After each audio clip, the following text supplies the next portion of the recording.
ಈಗ ಕೇಳಿ ಸಂಗೀತ ಕಲಾವಿದೆಯಾದ MD ಪಲ್ಲವಿ ಅವರೊಂದಿಗಿನ ಸಂದರ್ಶನ. ನಿಮ್ಮೆಲ್ಲರ ನೆಚ್ಚಿನ MD ಪಲ್ಲವಿಯವರೇ ನಮ್ಮ ಜೊತೆಗಿದ್ದಾರೆ. ನೋಡಿ ಪ್ರಿಯ ಕೇಳುಗರೆ, ಕೆಲವರು ಹಾಡ್ತಾರೆ, ಆದರೆ ಕೆಲವರು ಹಾಡಿನಲ್ಲಿಯೇ ಕರಗಿ ಹೋಗುವ ಒಬ್ಬ ಮೇಧಾವಿ ಸಂಗೀತಾತ್ಮ ನಮ್ಮ ಜೊತೆಗಿದ್ದಾರೆ. ಅವರು ತಮ್ಮ ಧ್ವನಿಯಿಂದಲೇ ನೇರವಾಗಿ ನಮ್ಮ ಶ್ರೋತೃಗಳ ಮನ ತಟ್ಟಲು ಸಂಗೀತದ ಸೊಡಗಿನ ತಮ್ಮ ಅನುಭವವನ್ನು ನಮ್ಮೊಂದಿಗೆ ಹಂಚಿಕೊಳ್ಳಲಿದ್ದಾರೆ. ಅವರನ್ನು ಹೃತ್ಪೂರ್ವಕವಾಗಿ ಸ್ವಾಗತಿಸೋಣ. ನಮಸ್ಕಾರ ಪಲ್ಲವಿಯವರೇ, ಹೇಗಿದ್ದೀರಾ? ತುಂಬಾ ಚೆನ್ನಾಗಿದ್ದೀನಿ, ಖುಷಿಯಾಗಿದೆ ಬಿಜಾಪುರಕ್ಕೆ ಬಂದಿರೋದಕ್ಕೆ. ಅಲ್ವಾ? ಬಹಳ ಸಂತೋಷ ಮೇಡಮ್. ಮೊಟ್ಟ ಮೊದಲಿಗೆ ನಾನು ಕೇಳುವ ಪ್ರಶ್ನೆ ಅಂದ್ರೆ, ಈ ಸಂಗೀತದ ಲೋಕಕ್ಕೆ ನೀವು ಹೇಗೆ ಬಂದ್ರಿ ಅಂತ. ಸಂಗೀತದ ಲೋಕಕ್ಕೆ ನಾನು ಹೇಗೆ ಬಂದೆ? ನಾನು ಒಬ್ಬ ಕಲಾವಿದರ ಕುಟುಂಬದಲ್ಲಿ ಹುಟ್ಟಿರೋದು. ನಮ್ಮ ಮುತ್ತಾತ ಆನಾ ಸುಬ್ರಾಯರು ಅವರು ಚಿತ್ರಕಲಾವಿದರು. ನಮ್ಮ ತಾತ AS ಮೂರ್ತಿಯವರು ನಾಟಕ ಮತ್ತೆ ಜರ್ನಲಿಸಮ್ ಇದೆಲ್ಲ ಮಾಡ್ತಾ ಇದ್ರು. ನಮ್ಮ ಅಜ್ಜಿಯವರು ಕರ್ನಾಟಕ ಶಾಸ್ತ್ರೀಯ ಸಂಗೀತ ಹೇಳ್ಕೊಡ್ತಾ ಇದ್ರು. ನಮ್ಮ ತಾಯಿ ಕೂಡ ಇವಾಗ ಒಂದು ನಾಟಕ ಶಾಲೆಯನ್ನ ನಡೆಸ್ತಾರೆ. ಸೊ ನಮ್ಮ ಮನೆಯಲ್ಲಿ ಎಲ್ರೂ ಒಂದಲ್ಲ ಒಂದು ರೀತಿಯಲ್ಲಿ ಕಲೆಯಲ್ಲಿ ಇನ್ವಾಲ್ವ್ ಆಗಿದ್ದಾರೆ. ಸೊ ನಾನು ಬೆಳೆದದ್ದು ಎಲ್ಲ ನಮ್ಮ ತಾತನ ಮನೆಯಲ್ಲಿ. ಅಲ್ಲಿ ನಾಟಕ, ಸಂಗೀತ, ಸಾಹಿತ್ಯ, ನೃತ್ಯ ಇದೆಲ್ಲ ಕಲೆಗಳಿಗೆ ಎಕ್ಸ್ಪೋಜರ್ ಇತ್ತು ನನಗೆ ತುಂಬಾ. ಸೊ ನಾನು ಚಿಕ್ಕ ವಯಸ್ಸಿನಿಂದ ನಾನು ಹಿಂದೂಸ್ತಾನಿ ಶಾಸ್ತ್ರೀಯ ಸಂಗೀತವನ್ನ ಕಲಿತಾ ಇದ್ದೆ. ತುಂಬಾ ಚಿಕ್ಕ ವಯಸ್ಸಲ್ಲಿ ಮೇಡಮ್, ನಾನು 5 ವರ್ಷ 6 ವರ್ಷ ಇದ್ದಾಗಿಂದ ಸಂಗೀತ ಕಲಿತಾ ಇದ್ದೆ. ಅಂಡ್ ನಮ್ಮ ತಾಯಿಯವರು ಆಗ ಹಿಂದೂಸ್ತಾನಿ ಶಾಸ್ತ್ರೀಯ ಸಂಗೀತ ಕಲಿತಾ ಇದ್ರು. ಹಾಗಾಗಿ ನಾನು ಕೂಡ ಅವ್ರ ಜೊತೆ ಪಾಠಕ್ಕೆ ಹೋಗ್ತಾ ಇದ್ದೆ. ರಾಮರಾವ್ ನಾಯಕ್ ಅವರು ನನ್ನ ಮೊದಲ ಗುರುಗಳು. ಆಮೇಲೆ ನಿಧಾನಕ್ಕೆ ನಾನು ಮೈಸೂರು ಅನಂತ ಸ್ವಾಮಿ ಅವ್ರ ಹತ್ರ ಸುಗಮ ಸಂಗೀತ ಇರಬಹುದು, ರಾಜು ಅನಂತ ಸ್ವಾಮಿ ಅವ್ರ ಹತ್ರ ಸುಗಮ ಸಂಗೀತ, ಆಮೇಲೆ ಹಿಂದೂಸ್ತಾನಿ ಶಾಸ್ತ್ರೀಯ ಸಂಗೀತದಲ್ಲಿ ನಾನು BA ಮಾಡ್ಕೊಂಡಿದ್ದೀನಿ, B ಮ್ಯೂಸಿಕ್, ಬನಾರಸ್ ಯೂನಿವರ್ಸಿಟಿ. ಅಲ್ವಾ ಮೇಡಮ್? ಈಗ ನೋಡಿ, ನಮ್ಮಲ್ಲಿ ಅಡಕವಾದ ಪ್ರತಿಭೆಗೆ ಮೆರಗು ಕೊಡಬೇಕಾದ್ರೆ ಒಬ್ಬ ಗುರು ಅಂತೂ ಇರಲೇಬೇಕು. ಹಾಗೆ ನಿಮಗೆ ಸಾಕಷ್ಟು ಗುರುಗಳಿದ್ದಾರೆ. ಅವರಲ್ಲಿ ನಿಮಗೆ ನೆಚ್ಚಿನ ಗುರುಗಳು ಯಾರು? ನಿಮ್ಮಲ್ಲಿ ಪ್ರಭಾವ ಬೀರಿದವರು ಯಾರು ಅಂತ ಹೇಳ್ಬೋದಾ? ಪ್ರಭಾವ ಬೀರಿದ ಗುರುಗಳಿಂದ ನನಗೆ ತುಂಬಾ ಜನ ಪ್ರಭಾವ ಬೀರಿದ್ದಾರೆ. ಗುರುಗಳು ಅಂದ್ರೆ ನನಗೆ ಸಂಗೀತದಲ್ಲಿ ಗುರುಗಳು ಮೊದಲು ನಮ್ಮ ತಾಯಿಯಿಂದ ನಾನು ಕಲ್ತಿದ್ದು. ಆಮೇಲೆ ರಾಮರಾವ್ ನಾಯಕ್ ಅವರು ನನ್ನ ಗುರುಗಳು, ಹಿಂದೂಸ್ತಾನಿ ಸಂಗೀತ ಅವ್ರ ಹತ್ರ ಕಲ್ತಿದ್ದು. ಆಮೇಲೆ ಪಂಡಿತ್ ಶೇಷಾದ್ರಿ ಗವಾಯಿ ಅವರು, ಆಮೇಲೆ ಪಂಡಿತ್ ರಾಜ್ಭಾವ್ ಸೊಂಟಕ್ಕೆ, ಇವ್ರ ಹತ್ರ ನಾನು ಹಿಂದೂಸ್ತಾನಿ ಶಾಸ್ತ್ರೀಯ ಸಂಗೀತ ಕಲ್ತಿರೋದು. ಮೈಸೂರು ಅನಂತ ಸ್ವಾಮಿಯವರು, ರಾಜು ಅನಂತ ಸ್ವಾಮಿಯವರು, ಇವ್ರ ಹತ್ರ ನಾನು ಸುಗಮ ಸಂಗೀತ ಕಲ್ತಿರೋದು. ಈಗ ನೋಡಿ, ನೀವು ಹಿಂದೂಸ್ತಾನ ಸಂಗೀತ ಆಯಿತು, ಕರ್ನಾಟಕ ಅಥವಾ ಭಾವಗೀತೆಗಳೇ ಇರಲಿ, ಚಿತ್ರಗೀತೆಗಳನ್ನು ನೀವು ಹಾಡಬೇಕಾಗುತ್ತೆ. ಅವುಗಳಿಗೆ ಹೇಗೆ ಬೇರೆ ಬೇರೆಯಾದ ರಾಗ, ತಾಳ, ಲಯ, ಸಂದರ್ಭ ಎಲ್ಲವೂ ಬೇರೆಯಾಗಿರುತ್ತದೆ. ಅದನ್ನು ನೀವು ಹೇಗೆ ಹೊಂದಿಸ್ಕೊಳ್ತೀರಿ ಅಂತ ಹೇಳಬೇಕು. ಇಲ್ಲ, ಪ್ರತಿಯೊಂದಕ್ಕೆ ಅದರದೇ ಆದ ಒಂದು ತಯಾರಿ ಇರಲೇಬೇಕು. ಹಿಂದೂಸ್ತಾನಿ ಶಾಸ್ತ್ರೀಯ ಸಂಗೀತ ಕಲ್ತ್ರೆ ಒಂದು ಬುನಾದಿ, ಸಂಗೀತದ ಬುನಾದಿ ಸಿಗುತ್ತೆ, ಒಂದು ಫೌಂಡೇಶನ್. ಆದ್ರೆ ಹಿಂದೂಸ್ತಾನಿ ಶಾಸ್ತ್ರೀಯ ಸಂಗೀತ ಕಲ್ತವ್ರೆಲ್ಲ ಚಿತ್ರಗೀತೆ ಹಾಡ್ತಾರೆ ಅಂತ ಹೇಳಕ್ಕಾಗಲ್ಲ. ಹಾಗೇನೆ ಚಿತ್ರಗೀತೆ ಹಾಡೋರೆಲ್ಲ ಭಾವಗೀತೆ ಹಾಡ್ಬೋದು ಅಂತ ಹೇಳಕ್ಕಾಗಲ್ಲ. ಎಲ್ಲದಕ್ಕೂ ಅದರದೇ ಆದ ಒಂದು ತಯಾರಿ, ಅದರದೇ ಆದ ಒಂದು ವಾಯ್ಸ್ ಮಾಡ್ಯುಲೇಷನ್ ಇರಬಹುದು, ಎಕ್ಸ್ಪ್ರೆಷನ್ ಇರಬಹುದು, ಇಂಪ್ರೊವೈಸ್ ಮಾಡೋ ರೀತಿ ಇರಬಹುದು, ಗ್ರಾಮರ್ ಎಲ್ಲಾನು ಬೇರೆ ಬೇರೆ. ಅಂದ್ರೆ ಅದಕ್ಕೆ ನಾವು ಸೆಪರೇಟ್ ಆಗಿ ಪ್ರಾಕ್ಟೀಸ್ ಮಾಡಬೇಕು ಅಲ್ವಾ ಮೇಡಮ್? ಅಂದರೆ ಯಾವುದೇ ಶೈಲಿಯ ಗೀತೆ ಇರಲಿ, ತಯಾರಿ ಎನ್ನುವುದು ಬಹಳ ಮುಖ್ಯ ಅಂತ ಹೇಳ್ತಾ ಇದ್ದೀರಿ. ನಿಮ್ಮ ಮೊದಲ ಸ್ಟೇಜ್ ಪರ್ಫಾರ್ಮೆನ್ಸ್ ಯಾವುದು? ನಾನು ತುಂಬಾ ಚಿಕ್ಕವಳಿದ್ದೆ. ನಮ್ಮ ಗುರುಗಳು ರಾಮರಾವ್ ನಾಯಕ್ ಅವರು, ಅವರ ಒಂದು ಕಚೇರಿ ಇತ್ತು, ರಿಪಬ್ಲಿಕ್ ಡೇ ಅನ್ಸತ್ತೆ. ನನಗೆ ಸರಿಯಾಗಿ ಯಾವ ಒಕೇಶನ್ ಅಂತ ನೆನಪಿಲ್ಲ. ನಾನು ತುಂಬಾ ಚಿಕ್ಕವಳು, ನಾನೊಂದು 8 ವರ್ಷ ಇರ್ಬೋದು, ನನ್ನ ತಂಗಿ ಒಂದು 6 ವರ್ಷ ಇರ್ಬೋದು. ನಾವು ನಮ್ಮ ಗುರುಗಳ ಜೊತೆ ಸಾಥ್ ನೀಡೋದಕ್ಕೆ ಹೋಗಿದ್ವಿ. ಹಿಂದೂಸ್ತಾನಿಯಲ್ಲಿ ಹಿಂದೆ ಶಿಷ್ಯರು ಕೂತ್ಕೊಂಡು ತಂಬೂರಿ ಮಿಟ್ಕೊಂಡು ಸಾಥ್ ನೀಡ್ತಾರಲ್ಲ, ಆ ಥರ ನಾನು ನನ್ನ ತಂಗಿ ತುಂಬಾ ಚಿಕ್ಕವ್ರು ನಾವು. ಅವ್ರು ನಮ್ಮನ್ನು ಕೂರಿಸ್ಕೊಂಡು ಯಾವುದೋ ಒಂದು ಪೊಲೀಸ್ ಸ್ಟೇಷನ್ನಲ್ಲಿ ಕಾರ್ಯಕ್ರಮ ಇತ್ತು ಅವ್ರದ್ದು, ರಿಪಬ್ಲಿಕ್ ಡೇ ಕಾರ್ಯಕ್ರಮ ಅನ್ಸುತ್ತೆ. ಆವಾಗ ನಮ್ಮನ್ನು ಕೂರಿಸ್ಕೊಂಡು ಅಲ್ಲಿ ಹಾಡಿಸಿದ್ರು. ಅದು ನನ್ನ ಮೊದಲ ವೇದಿಕೆಯ ಕಾರ್ಯಕ್ರಮ. ತುಂಬಾ ಸಂತೋಷ. ಈಗ ನೋಡಿ, ನಿಮಗೆ ಅತ್ಯಂತ ಮುದಗೊಳಿಸುವಂತ ಮೆಮೊರೇಬಲ್ ಪರ್ಫಾರ್ಮೆನ್ಸ್ ಅಂತ ಒಂದು ಇದ್ದೇ ಇರುತ್ತೆ, ಅದು ಯಾವುದು ಅಂತ? ಅಂದ್ರೆ ಸಾವಿರಾರು ಕಾರ್ಯಕ್ರಮಗಳು ಮಾಡಿರ್ತೀವಲ್ಲ, ಅದರಲ್ಲಿ ಬಹಳಷ್ಟು ಮೆಮೊರೇಬಲ್ ಕಾನ್ಸರ್ಟ್ಸ್ ಇದೆ. ಒಂದಂದ್ರೆ SP ಸರ್ ಜೊತೆ ಹಾಡಿದ ಎಲ್ಲಾ ಕಾರ್ಯಕ್ರಮಗಳು ವೆರಿ ಮೆಮೊರೇಬಲ್. ಏಕೆಂದ್ರೆ ಅಂಥ ಒಬ್ಬ ಲೆಜೆಂಡ್ ಜೊತೆ ವೇದಿಕೆ ಮೇಲೆ ಹಾಡೋದು ತುಂಬಾ ಒಂದು SP ಸರ್ ಜೊತೆ ಹಾಡಿದಾಗ ಏನಂದ್ರೆ ಅವರು ಎಂತೆಂಥ ಲೆಜೆಂಡ್ಗಳ ಜೊತೆ ಹಾಡಿದ್ದಾರೆ. ಲತಾ ಮಂಗೇಶ್ಕರ್ ಇಂದ ಹಿಡಿದು ಆಶಾ ಭೋಸ್ಲೆಯಿಂದ ಹಿಡಿದು S ಜಾನಕಿ ಅವರು, P ಸುಶೀಲಾ ಅವರು, ಎಲ್ಲರ ಜೊತೆ ಹಾಡಿದ್ದಾರೆ ಅವರು. ಬಟ್ ನಮ್ಮಂಥ ಚಿಕ್ಕವರು, ನಾನು ತುಂಬಾ ತುಂಬಾ ಚಿಕ್ಕವಳು, ಅವರ ಮಗಳ ವಯಸ್ಸು ನಾನು, ಮತ್ತೆ ಪ್ರತಿಭೆಯಲ್ಲಿ ಅವ್ರ ಕಾಲ ಬೆರಳಿನಷ್ಟು ಇಲ್ಲ ನಾನು. ಬಟ್ ಅವರು ನನ್ನಂಥವಳಿಗೂ ಕೂಡ ತುಂಬಾ ಪ್ರೋತ್ಸಾಹ ಅಲ್ಲದೆ ತುಂಬಾ ರೆಸ್ಪೆಕ್ಟ್, ಒಂದು ಗೌರವ ಕೊಟ್ಟು ವೇದಿಕೆ ಮೇಲೆ ಆ ರೀತಿಯ ಗೌರವವನ್ನ ನನ್ನಂಥ ಚಿಕ್ಕ ಕಲಾವಿದ್ರು ಅವ್ರು ಕೊಟ್ರಲ್ಲ, ಅದು ದಟ್ ವಾಸ್ ಹಿಸ್ ಗ್ರೇಟ್ನೆಸ್, ಅದು SP ಸರ್ದು. ಆಮೇಲೆ ಕರ್ನಾಟಕದಲ್ಲಿ ಬೇರೆ ಬೇರೆ ಕಡೆ ಊರುಗಳಲ್ಲಿ, ಹಳ್ಳಿಗಳಲ್ಲಿ ಕಾರ್ಯಕ್ರಮ ಮಾಡಿದಾಗ ಆಗಿರುವ ಅನುಭವಗಳು ತುಂಬಾ ಅದ್ಭುತವಾದ ಕಾರ್ಯಕ್ರಮಗಳು ಆಗಿವೆ ಎಷ್ಟೋ ಕಡೆ. ಸೊ ಅದು ಎಲ್ಲ ನೆನಪಿನಲ್ಲಿದೆ. ಅಲ್ವಾ ಮೇಡಮ್? ಈಗ ಸಂಗೀತ ಅಂದರೆ ಅದು ಕೇವಲ ಸ್ವರಮಾಲೆ ಅಲ್ಲ, ಅದು ನಿಮ್ಮ ಮನದಾಳದಿಂದ ಮೀಟಿ ಹೊರಬರಬೇಕಾಗುತ್ತೆ, ಸಂಗೀತವಾಗಿ ಹೊರಹೊಮ್ಮುತ್ತದೆ. ಅಲ್ಲಿ ಯಾವ ಶೈಲಿಯ ಹಾಡು, ಭಾವಗೀತೆ, ಚಿತ್ರಗೀತೆ ಯಾವುದೇ ಇರಬಹುದು, ಅದರಲ್ಲಿ ಯಾವುದನ್ನು ನೀವು ಹಾಡಿದರೆ ಸಂತಸ ತರ್ತದೆ ಅಂತ ನೀವು ಹೇಳ್ಬಹುದಾ? ಏನಂದ್ರೆ ನಿಮಗೆ ನಿಮ್ಮ ಮಕ್ಕಳಲ್ಲಿ ಯಾರಿಷ್ಟ ಅಂತ ಕೇಳ್ದಂಗದು ಯಾವ್ದು ಹಾಡು ಅಂತ ಹಂಗೇನಿಲ್ಲ. ನಮ್ಗೆ ಒಂದೊಂದ್ಸಲ ಒಂದೊಂದು ಮೂಡ್ ಇರುತ್ತೆ, ಒಂದೊಂದು ವಾತಾವರಣ ಒಂದೊಂದು ರೀತಿ ಇರುತ್ತೆ. ಅವಾಗ ಇವತ್ತು ಈ ಹಾಡು ಹಾಡಬೇಕು ಅನ್ಸ್ತಾ ಇದೆ ಅಂತ ಅನ್ಸತ್ತೆ, ಅಥವಾ ಇವತ್ತು ಈ ಎನರ್ಜಿ ಇರೋ ಹಾಡು, ಅಥವಾ ಈ ಒಂಥರ ಸ್ವಲ್ಪ ಮೃದುವಾದ ಹಾಡು, ಸ್ವಲ್ಪ ರೊಮ್ಯಾಂಟಿಕ್ ಹಾಡ್ಬೇಕು ಅನ್ಸ್ತಾ ಇದೆ, ಇವತ್ತು ಹೀಗೆ ಅನ್ಸ್ತಾ ಇದೆ. ಅದು ಒಂದೊಂದು ದಿನದ ಮೂಡ್ ಮೇಲೆ ಡಿಪೆಂಡ್ ಆಗುತ್ತೆ. ಹಾಡುಗಾರ್ತಿಯಾಗಿ ಅತ್ಯಂತ ಜನಪ್ರಿಯವಾದ ಹಾಡು ಜನರು ನಿಮ್ಮಿಂದ ಅಪೇಕ್ಷೆ ಪಡ್ತಾರೆ, ಪ್ರತಿಯೊಂದು ಕಾರ್ಯಕ್ರಮದಲ್ಲಿ ಅದನ್ನು ನೀವು ಹಾಡಲೇಬೇಕು ಅಂತ ಅಪೇಕ್ಷೆ ಪಡುವಂತ ಹಾಡು? ಅಯ್ಯೋ, ಜನ ಅಂತೂ ನನಗೆ ದೀಪವು ನಿನ್ನದೇ ಹಾಡದೇ ಇದ್ರೆ ಬಿಡೋದಿಲ್ಲ. ಅಲ್ವಾ ಮೇಡಮ್? ಬಹಳ ಸಂತೋಷ. ನಮ್ಮ ಶ್ರೋತೃಗಳಿಗೆ ಕೇಳಿಸ್ಬಿಡಿ. ಓ ಎಸ್, ಓ ಎಸ್. ದೀಪವು ನಿನ್ನದೇ, ಗಾಳಿಯು ನಿನ್ನದೇ, ಆರದಿರಲಿ ಬೆಳಕು, ಕಡಲು ನಿನ್ನದೇ, ಹಡಗು ನಿನ್ನದೇ, ಮುಳುಗದಿರಲಿ ಬದುಕು, ದೀಪವು ನಿನ್ನದೇ, ಗಾಳಿಯು ನಿನ್ನದೇ, ಆರದಿರಲಿ ಬೆಳಕು, ಬೆಳಕು, ಬೆಳಕು. ಹಾ, ಎಂಥ ಆಹ್ಲಾದಕರವಾದ ಗೀತೆ, ಹಾಗೂ ನಿಮ್ಮ ಧ್ವನಿ ಕೂಡ ಅಷ್ಟೇ ಮಧುರವಾಗಿದೆ ಮೇಡಮ್. ಮೇಡಮ್, ಸಂಗೀತ ಅಂದರೆ ಅದು ಕೇವಲ ಮನೋರಂಜನೆ ಅಲ್ಲ, ಅದು ಮನಸ್ಸನ್ನು ತಿದ್ದುವ ಒಂದು ಶಕ್ತಿ, ಸಮಾಜವನ್ನು ಸ್ಪರ್ಶಿಸುವ ಮಾಧ್ಯಮ. ಒಂದು ಸಂಗೀತಕಾರನ ಧ್ವನಿಯ ಜವಾಬ್ದಾರಿ ಏನು ಅಂತೀರಾ? ಏನಂದ್ರೆ ಮೇಡಮ್, ನಾವು ಕಲಾವಿದರಿಗೆ ಒಂದು ನಮ್ದು ರೂಲ್ ಏನಂದ್ರೆ, ಕಾರ್ಯಕ್ರಮ ನಡಿಬೇಕು. The show must go on ಅಂತ ಹೇಳ್ತಾರಲ್ಲ, ಏನೇ ಆಗ್ಲಿ ಕಾರ್ಯಕ್ರಮ ನಡಿಬೇಕು. ಸೊ ನಮ್ಗೆ ಹುಷಾರಿರ್ಲಿ, ಹುಷಾರಿಲ್ದೇ ಇರ್ಲಿ, ನಮ್ಮ ಮನೆಯಲ್ಲಿ ಏನೋ ಒಂದು ಟ್ರಾಜಿಡಿ ಆಗಿರ್ಲಿ, ನಮ್ಗೆ ಯಾವುದೇ ತೊಂದರೆ ಆಗಿರ್ಲಿ, ಕಾರ್ಯಕ್ರಮ, ಅವತ್ತಿನ ಕಾರ್ಯಕ್ರಮ ನಡಿಬೇಕು. ಸೊ ನಾವು ಟ್ರಾವೆಲ್ ಮಾಡಿದಾಗ ಯಾವತ್ತೂ ಅಷ್ಟೇ, ನೀವು ಕೇಳಿ, ನನಗೆ ಎಷ್ಟು ಊರುಗಳಿಗೆ ಹೋಗಿದ್ದೀನಿ ಅಂದ್ರೆ, ಜಗತ್ತೆಲ್ಲ ಸುತ್ತಿದ್ದೀನಿ ನಾನು. ಆದ್ರೆ ಆ ಕಾರ್ಯಕ್ರಮ ನಡೆಯೋವರೆಗೂ ನಾನು ರೂಮ್ ಬಿಟ್ಟೆಲ್ಲೂ ಹೋಗಲ್ಲ. ಏಕೆಂದ್ರೆ ನನಗೆ ಹಾಲಿಡೇ ಮಾಡಕ್ ಹೋಗಿಲ್ಲ ಅಲ್ಲಿ, ನಾನಲ್ಲಿ ಸೈಟ್ ಸೀಯಿಂಗ್ ಮಾಡಕ್ ಹೋಗಿಲ್ಲ, ಟೂರಿಸಂ ಮಾಡಕ್ ಹೋಗಿಲ್ಲ. ನಾನಲ್ಲಿ ಹೋಗಿರೋದು ಒಂದು ಕೆಲಸ ಮಾಡೋದಕ್ಕೆ. ಆ ಕೆಲಸ ಮುಗಿಯೋವರೆಗೂ ನಾನು ನನ್ನ ದನಿಯನ್ನ, ನನ್ನ ಆರೋಗ್ಯವನ್ನ ಕಾಪಾಡ್ಕೊಳ್ಳೋದು ನನ್ನ ಜವಾಬ್ದಾರಿ. ಒಬ್ಬ ಸಂಗೀತಗಾರರಾಗಿ ಒಂದು ಕಾರ್ಯಕ್ರಮ ಇದೆ ಅಂದ್ರೆ ಓಕೆ, ಅದು ಕೆಲವು ಸಲ ಏನು ಮಾಡೋಕ್ಕಾಗಲ್ಲ, ಎಲ್ರಿಗೂ ಬರೋ ಜ್ವರ ನಮಗೂ ಬಂದೇ ಬರುತ್ತೆ, ನೆಗಡಿ ಬಂದೇ ಬರುತ್ತೆ. ಆದ್ರೆ ತಮ್ಮ ತಲೆ ಮೇಲೆ ತಂದಿಟ್ಕೋಬಾರ್ದು, ಅಂದ್ರೆ ಹೋಗಿ ಹುಷಾರ್ ತಪ್ಪಬಾರ್ದು ನಾವು. ಸೊ ನಾನಿವಾಗ ಬೆಳಗ್ಗೆ ಇಲ್ಲಿಗೆ ಬಂದೆ, ನಾನು ಬಿಜಾಪುರಕ್ಕೆ ನಾನು ಬಂದಿದ್ದು ಒಂದು 8:30-9 ಗಂಟೆ ಆಯ್ತು. ತಕ್ಷಣ ನಾನು ಇಲ್ಲಿ ನಾನು ಗೋಲ್ ಗುಂಬಸ್ ನೋಡ್ಬೇಕು, ಅದ್ ನೋಡ್ಬೇಕು, ಆಸೆ ಇದ್ದೇ ಇರತ್ತೆ, ಯಾರಿಗಾದ್ರೂ ಆಸೆ ಇರತ್ತಲ್ವಾ ಅಂತ ನಾನು ಹೋಗ್ಬಿಟ್ರೆ, ಮತ್ತೆ ಇಲ್ಲಿ ಸಂಜೆ ಬಂದು 4:30-5 ಗಂಟೆಗೆ ರೂಮ್ ಬಂದು ಮತ್ತೆ ರೆಡಿ ಆಗ್ಬಿಟ್ಟು ಹೋದ್ರೆ ನನ್ಗೆ ಸ್ಟ್ರೈನ್ ಆಗಿರುತ್ತೆ ಅಲ್ವಾ.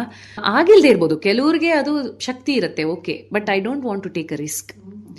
ಸೊ ಅದು ನನ್ನ ಜವಾಬ್ದಾರಿ. ಅಷ್ಟು ದೂರದಿಂದ ನಾನು ಬಂದಿದ್ದೀನಿ ನಮ್ಮ ತಂಡದೊಂದಿಗೆ. ಅದಕ್ಕೆ ಒಂದು ಸ್ವಲ್ಪ ನಾವು ಮರ್ಯಾದೆಯನ್ನು ಕೊಟ್ಟು ಜವಾಬ್ದಾರಿಯಿಂದ ನಡ್ಕೋಬೇಕಾಗುತ್ತೆ. ಅಲ್ವಾ ಮೇಡಮ್? ಬಹಳ ಸಂತೋಷ. ಈಗ ನೋಡಿ, ಸಂಗೀತ ಅಂದರೆ ಅದು ಸುಮ್ಮನೆ ಬರುವುದಲ್ಲ, ಅದರ ಹಿಂದೆ ಬಹಳಷ್ಟು ಪರಿಶ್ರಮವಿರ್ತದೆ. ಆ ಪರಿಶ್ರಮ ಪಡುವ ಸಮಯ ಯಾವುದು ಅಂದರೆ ನೀವು ದಿನಚರಿ ಹೇಗೆ ಅಭ್ಯಾಸ ಮಾಡುವ ದಿನಚರಿ ಹೇಗೆ? ನಾನು ಚಿಕ್ಕವಳಾಗಿದ್ದಾಗ ನನ್ನ ಅಭ್ಯಾಸದ ದಿನಚರಿಯಲ್ಲಿ ನಾನು ಕಾಲೇಜ್ ಅಥವಾ ಸ್ಕೂಲಿಗೆ ಹೋಗಿ ಬರ್ತಾ ಇದ್ದೆ. ಆಮೇಲೆ 1-2 ಗಂಟೆಗಳ ಕಾಲ ಕೂತ್ಕೊಂಡು ಅಭ್ಯಾಸ ಮಾಡ್ತಾ ಇದ್ದೆ. ಕಾಲೇಜ್ ಮುಗಿದ ಮೇಲೆ ನಾನು ಬೆಳಗಿಂದ ಸಂಜೆವರೆಗೂ ಕಾಲೇಜ್ ಟೈಮ್ ಎಷ್ಟಿತ್ತು ಅಷ್ಟು ಟೈಮ್ ನಾನು ಕೂತ್ಕೊಂಡು ಅಭ್ಯಾಸ ಮಾಡ್ತಾ ಇದ್ದೆ. ಬರೀ ಹಿಂದೂಸ್ತಾನಿ ಸಂಗೀತ ಅಂತಲ್ಲ, ಬೇರೆ ಬೇರೆ ರೀತಿಯ ಗಜಲ್ ಇರಬಹುದು, ಆಮೇಲೆ ಸೂಫಿ ಇರಬಹುದು, ಬೇರೆ ಬೇರೆ ರೀತಿಯಲ್ಲಿನ ಸಂಗೀತಗಳನ್ನ ನಾನು ಅಷ್ಟು ಗಂಟೆಗಳ ಕಾಲ ಪ್ರಾಕ್ಟೀಸ್ ಮಾಡ್ತಿದ್ದೆ. ಅದಾದ್ಮೇಲೆ ನಾನು ಸಂಗೀತವನ್ನ ಪ್ರೊಫೆಷನ್ ಆಗಿ ತಗೊಂಡ ಮೇಲೆ ರೆಕಾರ್ಡಿಂಗ್ಗಳು, ಕಾರ್ಯಕ್ರಮಗಳು ಇದೆಲ್ಲ ಹೆಚ್ಚಾಗ್ತಾ ಹೋದ ಹಾಗೆ ನನ್ನ ಸಂಗೀತದ ಅಭ್ಯಾಸದ ವೇಳೆ ಸ್ವಲ್ಪ ಕಡಿಮೆ ಆಗ್ತಾ ಹೋಯ್ತು.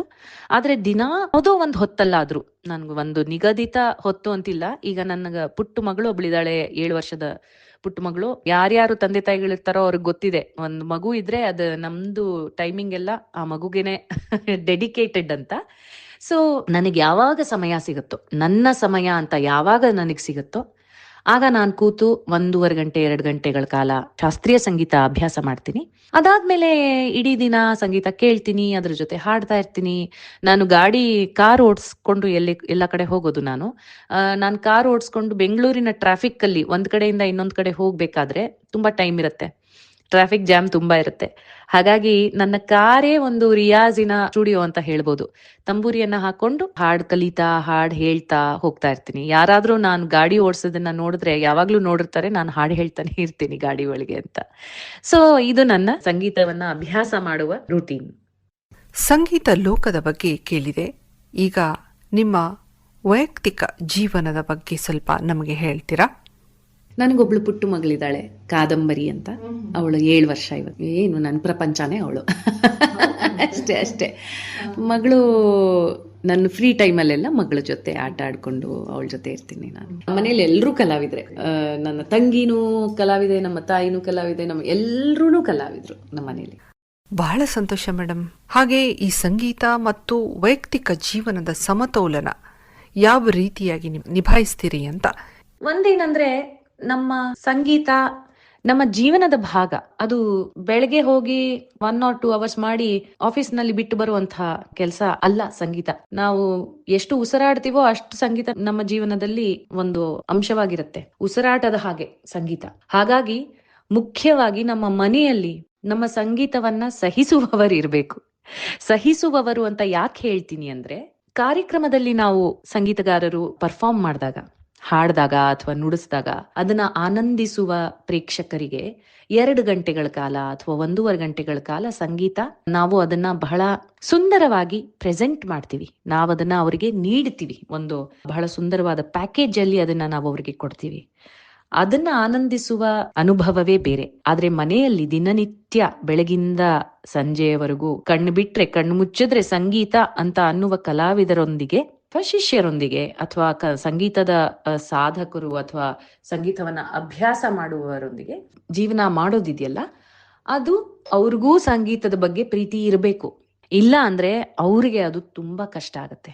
ಹಾಗಾಗಿ ಮನೆಯ ವಾತಾವರಣ ಸಂಗೀತಗಾರರಿಗೆ ತುಂಬಾ ಮುಖ್ಯ. ದಿನ ಬೆಳಗಾದ್ರೆ ನಾವು ರಿಯಾಜ್ ಅಥವಾ ನಮ್ಮ ಪ್ರಾಕ್ಟೀಸ್ ಮಾಡಕ್ಕೆ ಕೂತಾಗ ಮನೆಯಲ್ಲಿರುವವರು ಮತ್ತೆ ಶುರುವಾಯ್ತಲ್ಲಪ್ಪ ಅನ್ನೋ ರೀತಿ ಇದ್ರೆ ನಾವು ಸಾಧನೆ ಮಾಡೋದಕ್ಕೆ ಸಾಧ್ಯನೇ ಆಗೋದಿಲ್ಲ.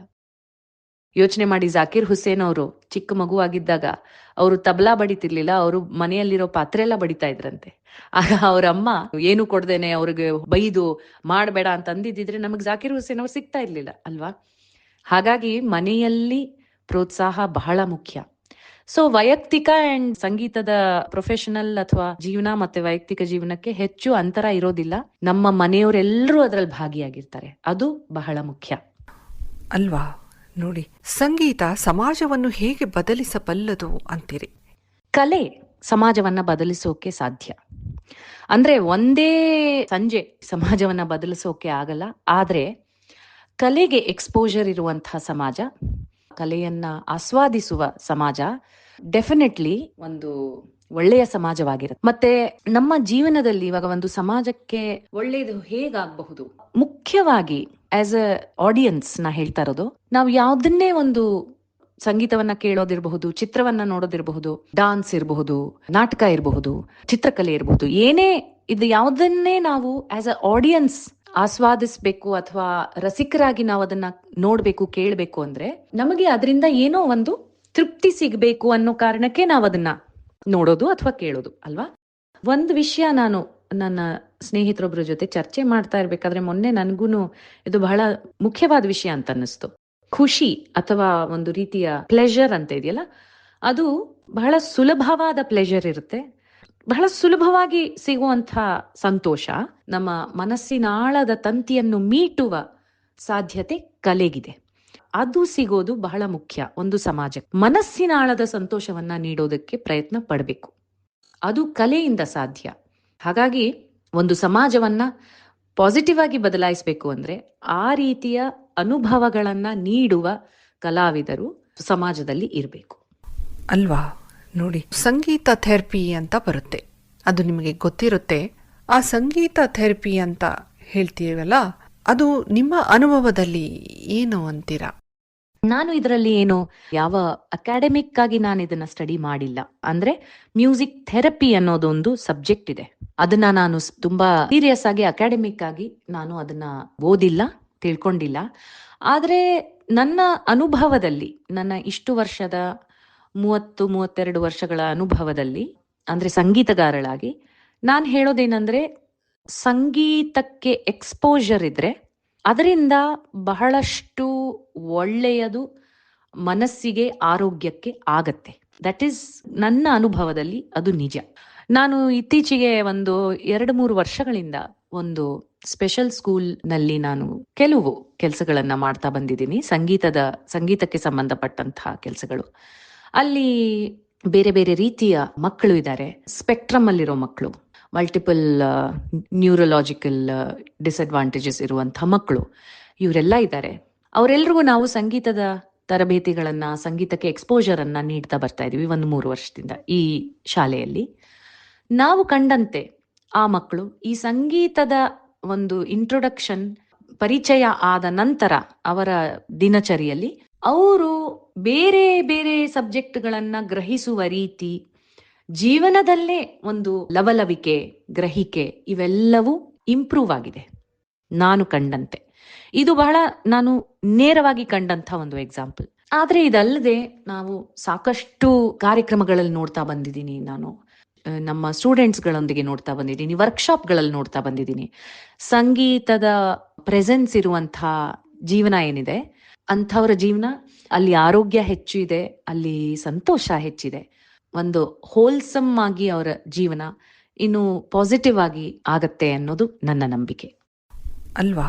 ನಮ್ಮ ಯುವ ಸಂಗೀತಗಾರರಿಗೆ ನಿಮ್ಮ ಸಲಹೆ ಏನು? ಏಕೆಂದರೆ ಈಗ ಟ್ರೆಂಡ್ಸು, ರೀಲ್ಸ್, ವೈರಲ್ ಆಗೋ ಹಾಡುಗಳು, ಹೀಗೆ ಎಲ್ಲ ತುಂಬ ಕಾಲ ಬದಲಾಗಿದೆ ಅಲ್ಲ. ಹೀಗಾಗಿ ನಮ್ಮ ಯುವ ಸಂಗೀತಗಾರರಿಗೆ ಏನು ಹೇಳ್ತೀರಾ?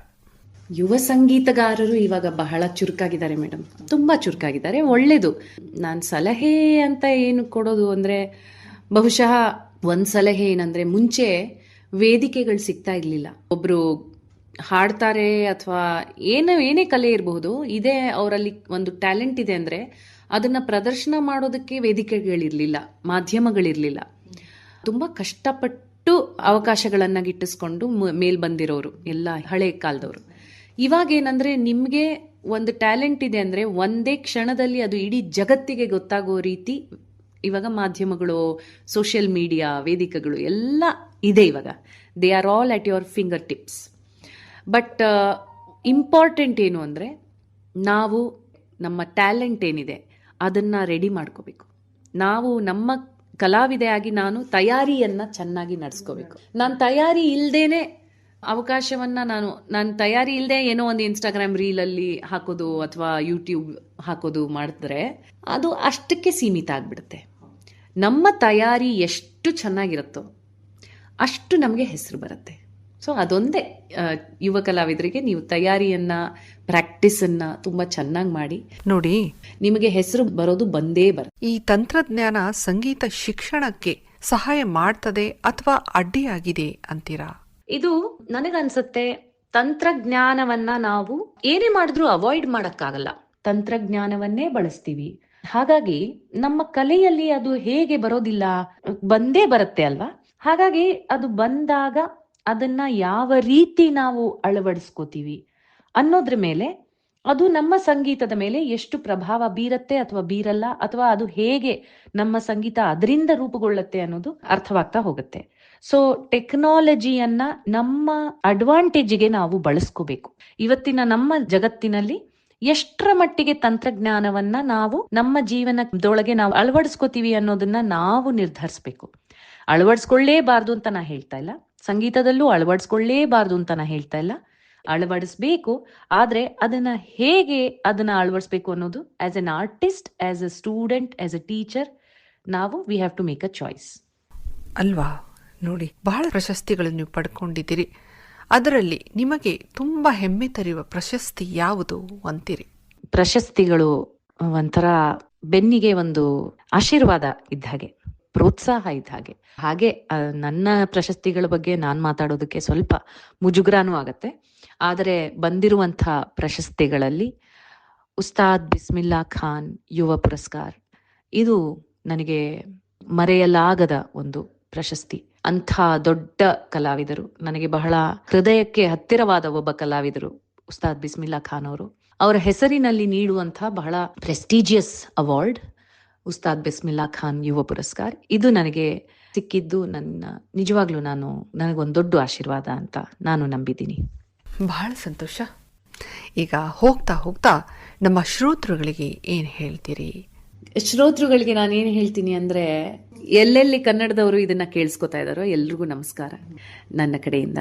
ಆಮೇಲೆ ಹೊಸ ವರ್ಷ ನಿಮ್ಗೆಲ್ರಿಗೂ ಹೊಸತನ್ನ ತರಲಿ, ಸಂತೋಷವನ್ನ ತರಲಿ, ಆರೋಗ್ಯವನ್ನ ತರಲಿ ಅಂತ ಕೇಳ್ಕೊತೀನಿ.